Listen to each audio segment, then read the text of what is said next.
بسم الله الرحمن الرحيم. ازيكم حبايبي؟ عاملين ايه؟ يلا اخر رمضان كده بقى ايه نقضوها كده، بس مش هنقضوها والله، دي اكله حلوه جميله هتعجبكم قوي. شويه كوسه بس زي العسل، هعملهم لكم بطريقه جميله جدا. بعد كده مش هتبطلي تطبخيها. بص، انا حطيت الطاسه، حطيت معلقتين زيت، واحط وخرطت الكوسه اهي وهحطها عليها.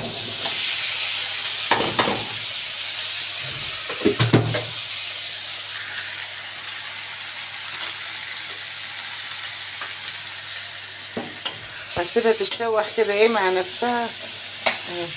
انا عايزاها تدبل خالص زي المتحمره كده يعني. مش هحط عليها دلوقتي غير ايه، فلفل اسمر،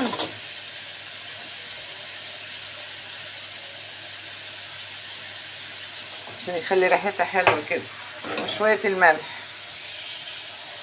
وشويه كزبره ناشفه وبس.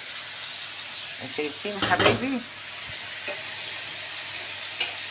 شويه كزبره اهم، وشويه الملح، بس كده. سيبها بقى ايه تدبل مع نفسها كده، اهي هتعلي النار شويه، سيبها تدبل مع نفسها كده. يا سلام، اعمل لك اكله كوسه عسل العسل، هتقولي كل يوم هعملها.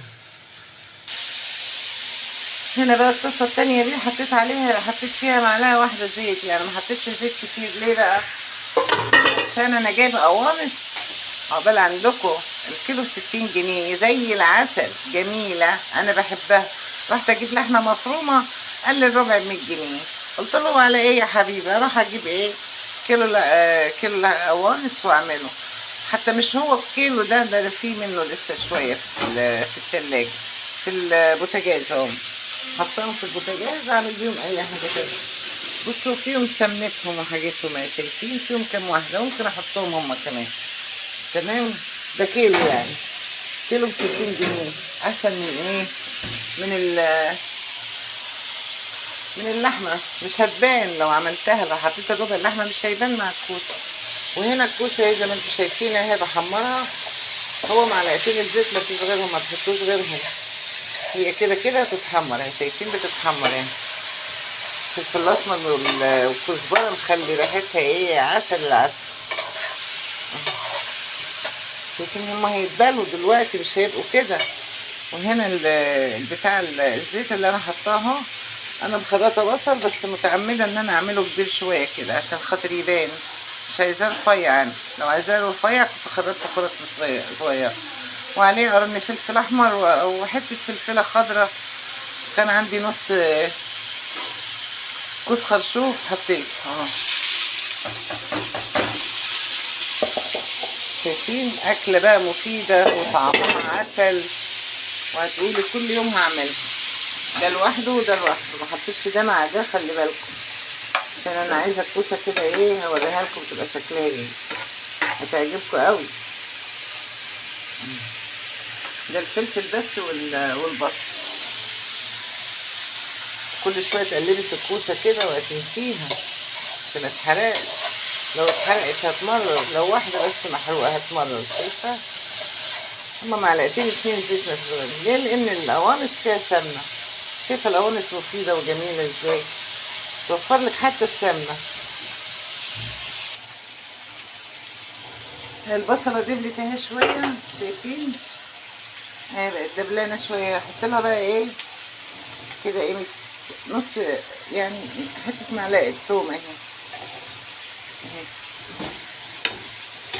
لازم التوم يا جماعه. احط لها معلقه واحده صغيره بابريكا اهي، وهقلب كده. بص المنظر، بص الجمال. والله البصل يتاكل من غير حاجه خالص من جماله. يا سلام بشويه الملح اللي عليه دول، واحط القوانص عليه اهي.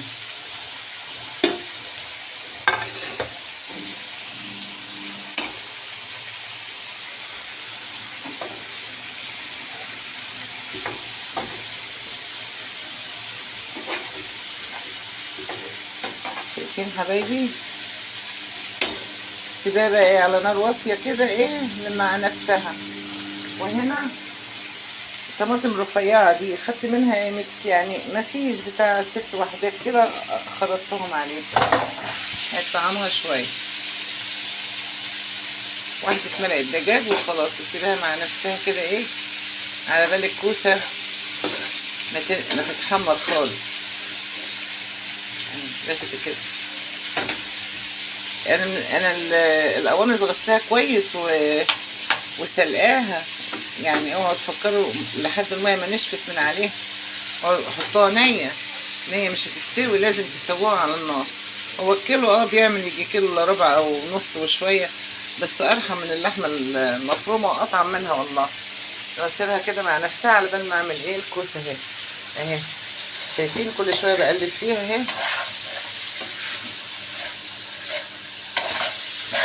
عشان تستوي كلها مع بعضها. احلى من البشاميل 1000 مرة، اطعم. عندي هنا بيقرفوا ما بيرضوش ياكلوا الكوسه بالبشاميل، مع ان انا بحبها والله، لكن العيال ما بيرضوش ياكلوها.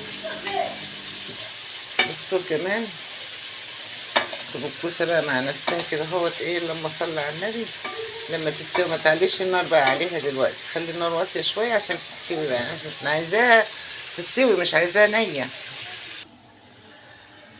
ايه رأيكم بقى في الأكلة الجميلة دي؟ بص استوت خلاص اهي، دي استوت والطماطم زي ما هي شايفين ما اتهرتش ولا حاجة.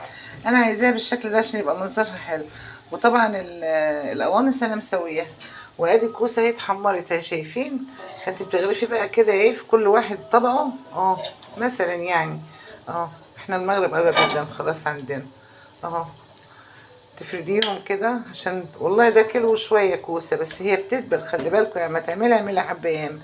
وبعدين الكوسه مفيده جدا، شايفه بتحطيها كده وتحطي مثلا فوقيها اللي انت عايزه تحطيه كده. بص المنظر بقى الجميل ده، بصي طعمتها بقى وحلاوتها.